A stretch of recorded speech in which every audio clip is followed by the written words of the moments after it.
प्रिय विद्यार्थियों, नमो नमः। कल हमने पंडिता रमाबाई पाठ के अभ्यास के पहले 3 प्रश्न किए थे।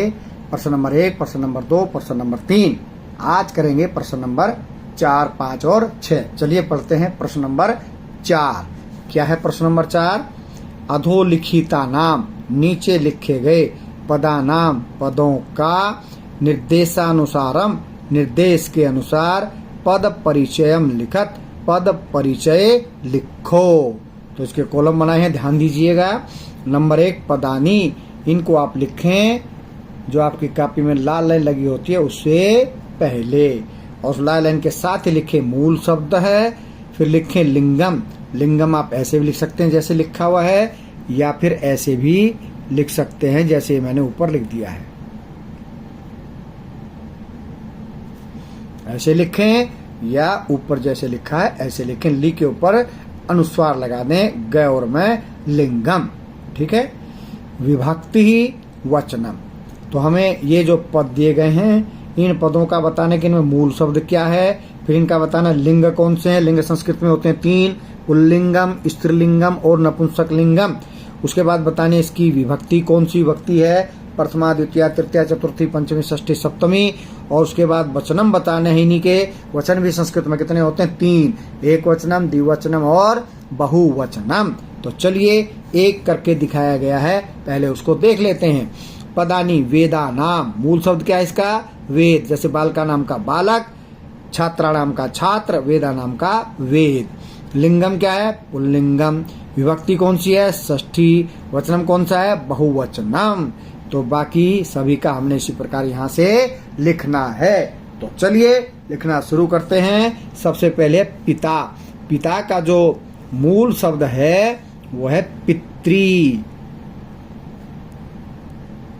तय के नीचे री की मात्रा, पितृ। और पिता शब्द क्या है? पुल्लिंगम है, जैसे ऊपर लिखा हुआ है बिल्कुल इसी तरह पुल्लिंगम।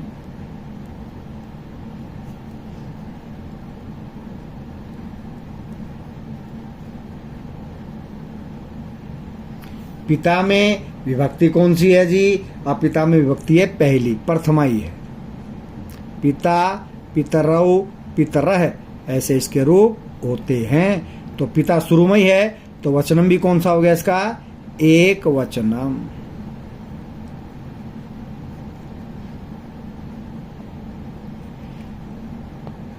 यह हलंत नहीं आएगा, मैं में हलंत आएगा, जो आखिरी में है न में हलंत नहीं आएगा। ठीक है, ध्यान रखिएगा।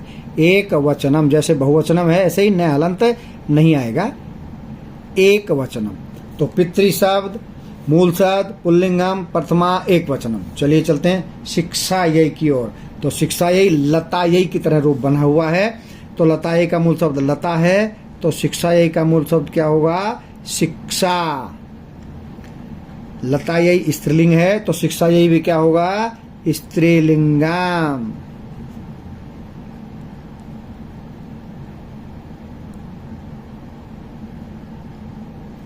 ठीक है। लता यही चतुर्थी विभक्ति, तो शिक्षा यही भी कौन सी विभक्ति? चतुर्थी।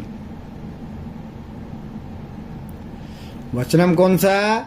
एक वचनम। लता यही लताभ्याम, लताभ्य रूप बनते हैं, एक वचनम। तो जी शिक्षा यही के बाद आगे बढ़ते हैं किसकी ओर?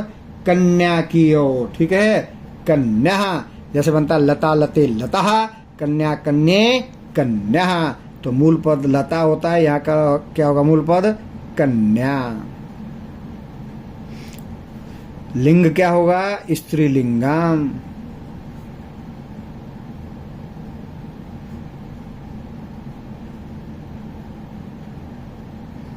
विभक्ति कौन सी है? विभक्ति इसमें प्रथमा भी है और द्वितीय भी है, दोनों में एक जैसा ही बनता है।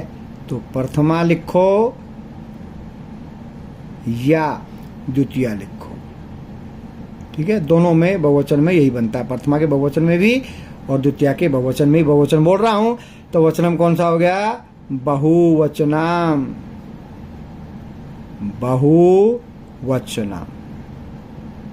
तो चलो जी कन्या के बाद बढ़ते हैं आगे नारी नाम। नारी नाम का मूल शब्द क्या है? नारी। नारी मूल शब्द, लिंग कौन सा इसका, स्त्रीलिंगम, नारी स्त्रीलिंगम।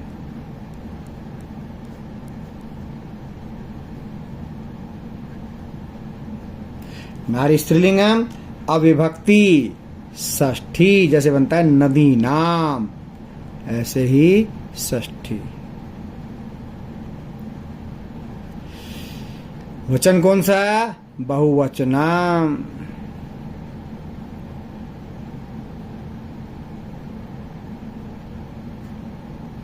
नारी नाम के बाद आगे बढ़ते हैं मनोरमया, जैसे बनता है लतया, उसी तरह मनोरमया। लतया का मूल शब्द है लता, तो मनोरम्या का मूल शब्द क्या होगा, मनोरमा।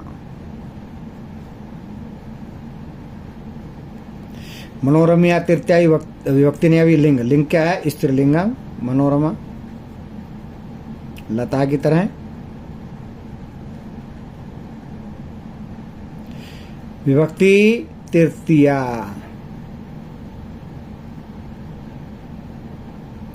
वचनम एक वचनम।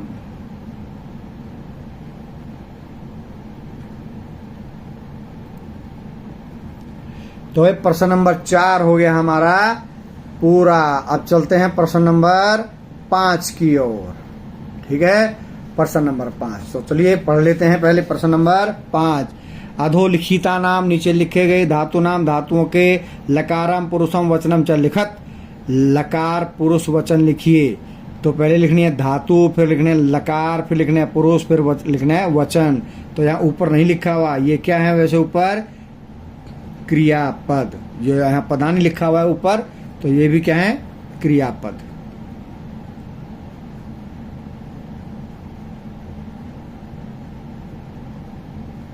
तो ये भी हमने कहाँ लिखने हैं जी, लाल लाइन से पहले कापी में, जो लाइन खींची होती है उससे पहले। उसके बाद बताएंगे सबके धातु, लकार, पुरुष और वचन। एक पहले का बता रखा, चलिए उसको पढ़ते हैं। किसका बता रखा है, आसित का। आसित को पढ़ते हैं। अस धातु, लंग लकार, प्रथम पुरुष है, एक वचनम। अब आगे चलते हैं कुर्वंती की तरफ। किसकी तरफ, कुर्वंती। तो कुर्वंती में धातु कौन सी है जी, क्री। कौन सी धातु है, क्री। इसके रूप कैसे चलते हैं, करोती, कुरुता है, कुर्वंती। तो कौन सा लकार हो गया जी, लट। पुरुष कौन सा हो गया, करोती, कुरुता, कुर्वंती। पहली लाइन है प्रथम पुरुष है। पहली लाइन प्रथम पुरुष है, दूसरी लाइन मध्यम पुरुष है, और तीसरी लाइन उत्तम पुरुष है। वचनम करोति, कुरुता, कुर्वंती तीसरे में आया तो बहुवचनम। जैसे पठती, पठता है, पठंती, बहुवचनम। कुर्वंती के बाद चलते हैं आगच्छत। आगच्छत में वैसे धातु है गम, लेकिन पहले क्या लगा हुआ इसमें, आ। तो इसलिए धातु क्या हो जाएगी इसमें, आ प्लस गम धातु। गम को आदेश होता है गच्छ, आ प्लस गम, आगच्छ। ठीक है, अगच्छत में आ लगे, आगच्छत बन गया। तो लकार कौन सा हो गया इसमें, लंग लकार, ऊपर वाला लंग लकार। ठीक है, आगच्छत जैसे आसीत उसी तरह है, तो प्रथम पुरुष है, पहली लाइन में आ गया है, प्रथम पुरुष है। आगच्छत, आगच्छताम, आगच्छन, तो पहला ही अक्षर है, तो पहला ही अक्षर है तो एक वचनम।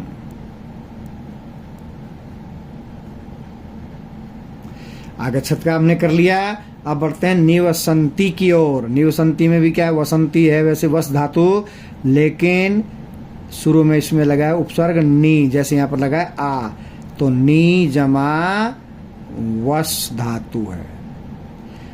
और निवसती, निवसतः, निवसंती लट लकार। पठती, पठते है, पठंती की तरह, लट लकार। पुरुष कौन सा, पुरुष भी पहला ही, प्रथम पुरुष है।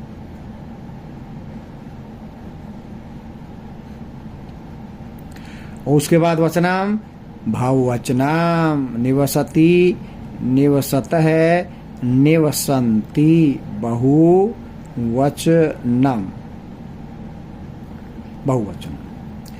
गमिष्यति, गमिष्यति की मूल धातु है गम। लकार है ये लिट लकार। गमिष्यति पहली ही लाइन है, प्रथम पुरुष है।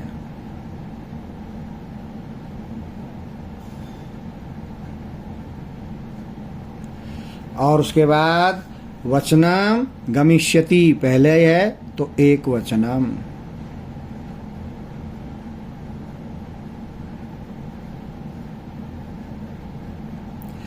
चलिए आगे बढ़ते हैं। अकरोत में भी वही धातु है क्री, लेकिन यहां पर लकार है लंग लकार।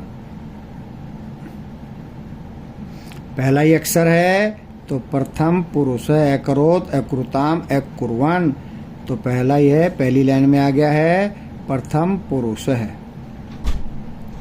और वचनम है एक वचनम, पहला ही अक्षर है तो एक वचनम। तो प्रश्न नंबर 5 भी हमारा हो गया है, प्रश्न नंबर 4 भी हो गया और प्रश्न नंबर 5 भी हो गया है। तो अब चलते हैं अंतिम प्रश्न की ओर।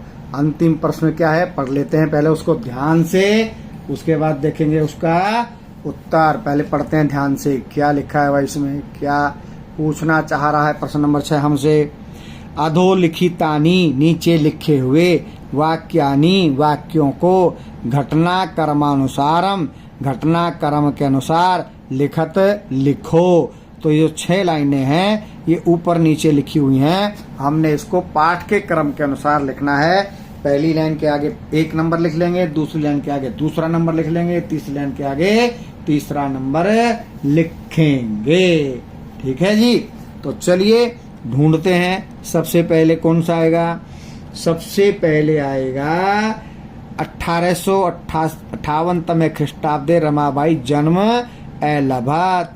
तो ये आएगा 1 नंबर पर, यानी कि सबसे पहले हमने ये लिखना है। ठीक है जी। आगे पढ़ते हैं नंबर 2 पे क्या आएगा? 2 पे आ गया जी ये क्या है? सा स्वमातु संस्कृत शिक्षा प्राप्तवती, उसने अपनी माता से संस्कृत की शिक्षा प्राप्त की। तो चलिए अब चलते हैं तीसरे वाक्य की ओर। तीसरा वाक्य 1 नंबर पर जो लिखा हुआ है यह नंबर 3 पर आएगा। क्या है इसकी हिंदी? रमाबाई महोदय का विपिन बिहारी दास के साथ विवाह हुआ। चलिए जी 1 2 3 हो गए, अब 4 5 6 और ढूंढते हैं ध्यान से। ठीक है। तो उसके बाद आएगा यही आएगा, सा उच्च शिक्षार्थम इंग्लैंड देशम गतवती, वह उच्च शिक्षा के लिए इंग्लैंड देश गई। उसके बाद सा मुंबई नगरे, यह आ गया नंबर 5 पे। सा मुंबई नगरे शारदा सदनम स्थापित। और अंत में जो बच गया 1922 तम ख्रीष्टाब्दे रमाबाई महोदय निधनम अभवत। 1922 ईस्वी में रमाबाई महोदय का निधन हो गया। तो ये 1 नंबर पर, ये 2 नंबर पर, ये 3, ये 4, ये 5 और ये 6, ये सबसे अंत में पंक्ति लिखनी है। तो जी हमने ये अभ्यास पूरा कर लिया है। आज के लिए इतना ही। मिलते हैं कल इसी पाठ के अतिरिक्त प्रश्नोत्तराणी के साथ। तब तक के लिए जयतु सुर भारती।